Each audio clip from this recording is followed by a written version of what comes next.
After 46 years எதிர்பாராததே எதிர்பாருங்கள் அப்படிங்கிறதுக்கு ஏத்த மாதிரி இப்போ ஒரு விஷயம் நடந்திருக்கு. எது அப்படின்னு பாத்தீங்கன்னா KHRK, கமலஹாசன், ரஜினிகாந்த் இவங்க ரெண்டு பேருடைய ரீயூனியன். இவங்க ரெண்டு பேரும் சேர்ந்து நடிக்கிற படத்துடைய ப்ரோமோ ரிலீஸ் ஆயிருக்கு. இந்த ப்ரோமோ பார்க்கும்போது ஒரு சில விஷயங்கள் எனக்கு தோணுச்சு. அது என்னன்றது உங்க கூட ஷேர் பண்றேன்.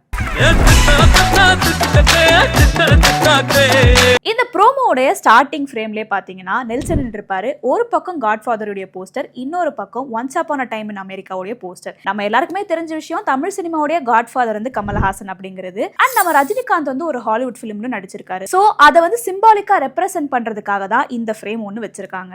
அண்ட் ரெண்டு பேருமே ரெண்டு துருவங்கள். ஏன் அப்படின்னு பார்த்தீங்கன்னா நம்ம கமலஹாசன் எப்பவுமே எக்ஸ்பெரிமெண்டல் ஃபிலிம்ஸை தான் சூஸ் பண்ணுவாரு. அண்ட் ரஜினிகாந்த் எப்பவுமே கமர்ஷியல் ஃபிலிம்ஸை தான் சூஸ் பண்ணுவாங்க. ஸோ இவங்க ரெண்டு பேரும் சேர்ந்து நடிக்கிற இந்த படம் எக்ஸ்பெரிமெண்டல் ஃபிலிமா இருக்குமா இல்ல கமர்ஷியல் ஃபிலிமா இருக்குமா அப்படிங்கிற டவுட் எல்லாருக்குமே இருக்கு. அண்ட் இந்த ப்ரோமோல என்ன காமிச்சிருக்காங்கன்னு பாத்தீங்கன்னா ரெண்டு பேருமே ரெண்டு துருவங்கள்ன்றத வந்து எக்ஸாக்டா காமிச்சிருக்காங்க.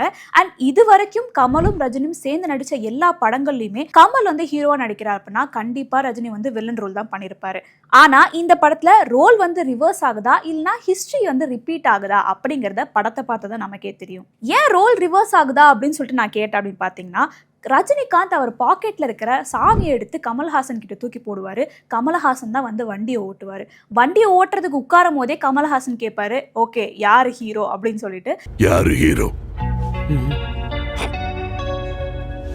ஸோ எனக்குமே வந்துட்டு யார் ஹீரோவா இருப்பாங்க அப்படிங்கிற கன்ஃபியூஷன் இருந்துட்டு தான் இருக்கு. இந்த படத்தை நெல்சன் தான் டைரக்ட் பண்றாரு அப்படிங்கிறது நம்ம எல்லாருக்குமே தெரிஞ்ச விஷயம். அது மட்டும் இல்லாம இது வரைக்கும் நெல்சன் டைரக்ட் பண்ண எல்லா படங்களுக்குமே அனிருத் தான் வந்து மியூசிக் டைரக்ட் பண்ணிருக்காரு. ஸோ இந்த படத்துக்குமே அனிருத் தான் மியூசிக் பண்ணிருக்காரு. இந்த படத்தை ரெட் ஜெயின் மூவிஸ் தான் ப்ரொடியூஸ் பண்றாங்க. அண்ட் பிரசன்டட் பை இன்ப உதயநிதி. அண்ட் சினிமோட்டோகிராஃபி கண்டுகொண்டேன், மின்சார கனவு, புத்தம் புது காலை போன்ற படங்களை டைரக்ட் பண்ணி கடல், குரு, பாம்பே போன்ற சக்சஸ்ஃபுல் பிலிம்ஸுக்கு சினிமோட்டோகிராஃபி பண்ண ராஜீவ் மேனன் தான் இந்த படத்துக்குமே சினிமோட்டோகிராஃபி பண்ணிருக்காரு. இப்போ இருக்கிற ஹிஸ்டரி எல்லாம் ரீசெட் பண்ணுங்கடா அப்படின்ட்டு நம்ம எல்லாருமே தைரியமா சொல்ற அளவுக்கு இந்த ரீயூனியன் இருக்கும் அப்படின்னு நான் நம்புறேன். நீங்க என்ன நினைக்கிறீங்க அப்படிங்கறத கமெண்ட் செக்ஷன்ல சொல்லுங்க.